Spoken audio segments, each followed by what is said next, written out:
Mesdames, Messieurs, bonsoir. Bienvenue dans le Flash de l'information. Le VIH-Sida reste encore une réalité en Côte d'Ivoire, mais peu sont ces malades qui meurent aujourd'hui de la maladie grâce à l'évolution de la médecine. Déclarée maladie de santé publique, l'État a mis à la disposition des personnes vivant avec le virus des médicaments antirétroviraux gratuits, une manière de faciliter la prise en charge. À l'occasion de la Journée mondiale de lutte contre le VIH-Sida, célébrée autour du thème « Poussons pour l'égalité », notre reporter Georgette Idofofana nous fait découvrir les progrès de la médecine dans le traitement du VIH-Sida. C'est le dossier de ce dimanche. Restez donc connectés. L'amicale Cité Verte Séchenou, dans la commune de Yopougon, a organisé une opération de grand ménage des espaces verts de rue et du dit quartier meublé avec une séance de fitness en faveur des riverains. Comme l'indique le slogan « Cité plus verte que jamais », cette activité est placée sous le signe de la préservation de l'environnement. C'est un reportage de Yacouba Koulibaly. Ernest Ekparé, artiste-chanteur, vit à la Cité Verte dans la commune de Yopougon. Aussitôt informé de l'opération Grand Ménage de son quartier, il n'a pas hésité à y participer. Je souhaiterais que ça soit un relais pour nos petits frères, pour nos enfants aussi à venir.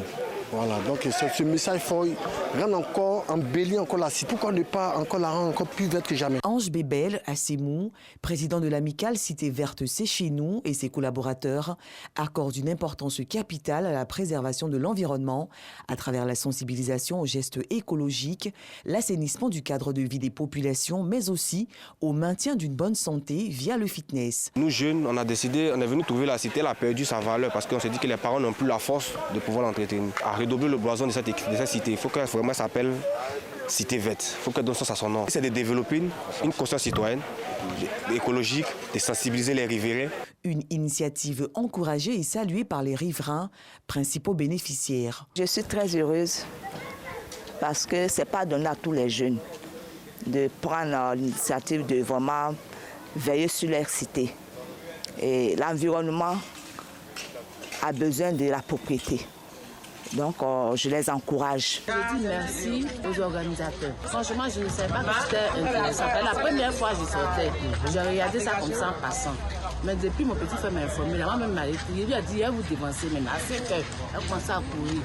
Mais vraiment, ce que j'ai vu aujourd'hui, c'est propre. Et puis, elle a spécifié les choses. Il faut faire les choses selon l'âge.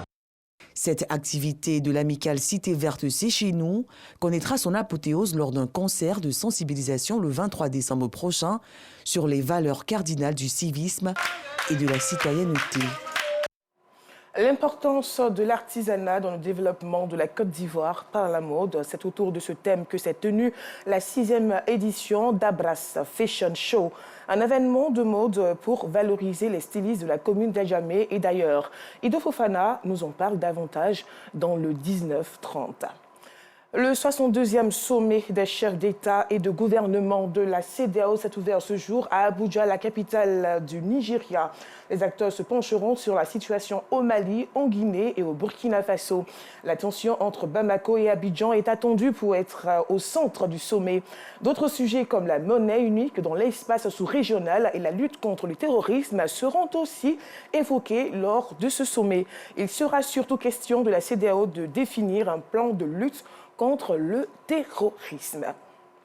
Et pour terminer, près de 3 mois après le début du mouvement de contestation suite à la mort de Mahsa Amini en septembre dernier, cette jeune kurde iranienne, lors de sa détention par la police des mœurs, le procureur général iranien a annoncé la disparition de cette police.